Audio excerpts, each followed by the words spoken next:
ഇപ്പോൾ ദേശീയ മാധ്യമങ്ങളിലടക്കം വൈറലായിരിക്കുന്നത് ഒരു നക്സൽ തലവൻ്റെ കത്താണ്. കഴിഞ്ഞ കുറേ നാളുകളായി ഈ ഛത്തീസ്ഗഡ് കേന്ദ്രീകരിച്ചുകൊണ്ട് സുരക്ഷാ സേന വലിയൊരു ഓപ്പറേഷൻ തന്നെയാണ് നടത്തിയിരിക്കുന്നത്. 2026 മാർച്ച് 31 മുൻപായി ഇന്ത്യയിൽ നക്സലിസം പൂർണ്ണമായി ഇല്ലാതാക്കുമെന്ന് അമിത്ഷാ പ്രഖ്യാപിച്ചിരുന്നു. അതിന് തൊട്ടു പിന്നാലെയായിരുന്നു വലിയ രീതിയിൽ തന്നെ നക്സൽ കേന്ദ്രങ്ങളെ ലക്ഷ്യമാക്കി ആക്രമണം നടന്നത്. ഇപ്പോൾ അവശേഷിക്കുന്നത് ഈ ഛത്തീസ്ഗഡിലെ ഗാരിയാബന്ദ് മുതൽ അബ്ജുത് മദ് ബസ്തർ വനമേഖലകളിൽ മാത്രമാണ് എന്നാണ് പുറത്തു വരുന്ന വിവരം.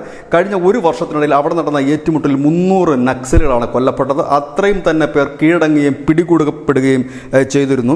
ഇവിടെ നിന്നാണ്, അതായത് കഴിഞ്ഞ ദിവസം ഈ ബീജാപൂരിൽ ഒരു വലിയ ഏറ്റുമുട്ടൽ നടന്നിരുന്നു. അവിടെ അനവധി നക്സലുകൾ കൊല്ലപ്പെടുകയും ചെയ്തിരുന്നു. അവിടെ നിന്ന് സൈന്യത്തിന് ഗോണ്ടി ഭാഷയിൽ എഴുതിയ ഒരു കത്താണ് ലഭിച്ചിരിക്കുന്നത്. അതിൽ വനിതാ നക്സലേറ്റ് കമാൻഡർ മാൻഗിയുടെ പേരിലാണ് ഈ കത്ത് എഴുതിയിരിക്കുന്നത്. 2 പേജുള്ള ഒരു കത്താണ്. അതിൽ പറയുന്ന കാര്യങ്ങൾ ഇങ്ങനെയാണ്: നമുക്ക് ഈ ഒരിടവും ഇപ്പോൾ സുരക്ഷിതമല്ലാതെ ആയി മാറിയിരിക്കുന്നു. അതായത് നക്സലുകൾക്ക് വലിയ സുരക്ഷിതത്വം ഉണ്ടായിരുന്നു, അല്ലെങ്കിൽ നക്സലുകളുടെയൊക്കെ ഒരു കേന്ദ്രമായി അറിയപ്പെട്ടിരുന്ന ആൻഡ്രിക്ക്, എഡാഡ്ക, ഗാംപൂർ, ദോഡിക്നാർ, ടോട്ക തുടങ്ങിയ വനമേഖലയിലേക്ക് ആരും വരരുത്. ഇവിടെ നമുക്ക് സുരക്ഷിതമല്ല. ഈ വനമേഖലകളിൽ തങ്ങുന്നതും അപകടകരമാണ്. ഭയത്തോടെയാണ് മുൻപോട്ട് പോകുന്നതെന്നും നക്സൽ തലവൻ പറയുന്നു. കാരണം ഈ ഭാഗങ്ങളെല്ലാം സേന വളഞ്ഞ് വലിയ രീതിയിൽ തന്നെയുള്ള ആക്രമണമാണ് നടത്തുന്നത്. അതായത് അതിൽ നക്സൽ നേതാവ് എടുത്തു പറയുന്ന കാര്യം, നമ്മൾക്ക് ഈ രാജ്യത്ത് ഒരിടത്തും സുരക്ഷിതമായി നിൽക്കാൻ കഴിയുന്നില്ല, തങ്ങാൻ കഴിയുന്നില്ല എന്ന് തന്നെയാണ് പറയുന്നത്.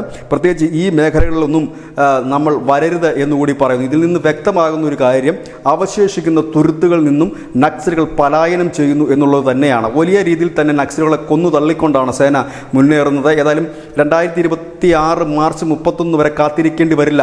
അതിനു മുൻപ് തന്നെ ഈ നക്സലിസം ഇന്ത്യയിൽ ഇല്ലാതാകും എന്ന് തന്നെയാണ് പുറത്തു വരുന്ന റിപ്പോർട്ടുകളും. 94% നക്സൽ ബാധിത പ്രദേശങ്ങളിൽ നിന്നും അവരെ മോചിപ്പിച്ച് കഴിഞ്ഞിരിക്കുന്നു. ഏതായാലും ഈ അമിത്ഷായുടെ ഒരു വലിയ നീക്കം തന്നെയായിരുന്നു കഴിഞ്ഞ കുറേ കാലമായി നടന്നിരുന്നത്. അതുകൊണ്ട് തന്നെ ഈ നക്സൽ മേഖലയിലടക്കം വലിയ രീതിയിലുള്ള വികസന പ്രവർത്തനങ്ങളാണ് ഇപ്പോൾ നടന്നു വരുന്നത്. റോഡുകളും വൈദ്യുതിയും മറ്റും കുടിവെള്ളവും ഒക്കെ ചരിത്രത്തിലാദ്യമായി നക്സൽ ബാധിത മേഖലയിൽ എത്തുകയും ചെയ്തു. അമിത്ഷാ തന്നെ പലപ്പോഴും ഈ നക്സൽ ബാധിത മേഖലയിൽ നേരിട്ട് എത്തിക്കൊണ്ട് തന്നെ ഈ ഓപ്പറേഷനുകൾക്ക് നേതൃത്വം കൊടുക്കുന്ന കാഴ്ചയെ നമുക്ക് കാണാൻ കഴിഞ്ഞു. ഏതായാലും നമ്മുടെ രാജ്യത്തെ തന്നെ ഒരു കാലത്ത് കിടുകിടാ വിറപ്പിച്ചിരുന്ന നക്സൽ ബാധിത പ്രദേശത്തു നിന്നും നക്സൽ തലവൻ എഴുതുന്നു, ഈ രാജ്യത്തിപ്പോൾ നമുക്ക് സുരക്ഷിതമായി ഒളിക്കാനൊരിടം പോലുമില്ല, തങ്ങാനൊരു ഇടം പോലുമില്ല, ഭയത്തോടെയാണ് ജീവിക്കുന്നത് എന്ന.